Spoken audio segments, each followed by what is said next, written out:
السلام علیکم، میں حافظ زہری اب ساتھ ہم امام علی ہادی علیہ السلام اپنے پترے بزرگوار کے بعد امام برحق تھے۔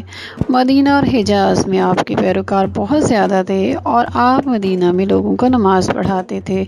ممکنہ حد تک عوام کے دین و دنیا کے امور کی اصلاح میں لگے رہتے تھے۔ آپ ایک مہربان اور مخلص رہنما تھے، تمام نیک کاموں اور شاعری دینی میں سب سے آگے تھے، خصوصاً ضرورت پوری کرنے اور کمزوروں کو ان کا حق دلانے میں پیش تھے۔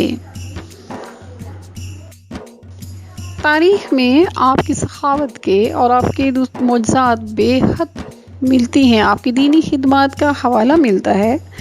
اسی میں ایک مشہور ترین آپ کی روحانی علمیت اور مقام مرتبے کو ظاہر کرتا ہے۔ یہ واقعہ ہے روم کے شہنشاہ کے سوال کے جواب کا۔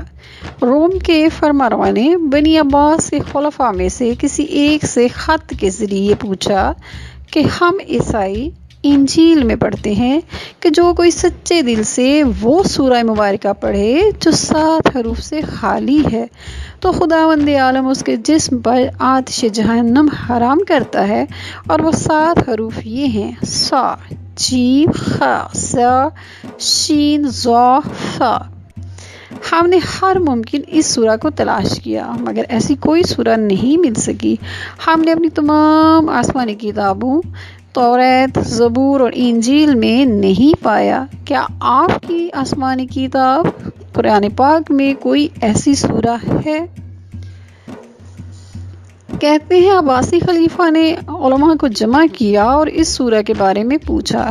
تمام اس کا پتہ بتانے سے عاجز رہے۔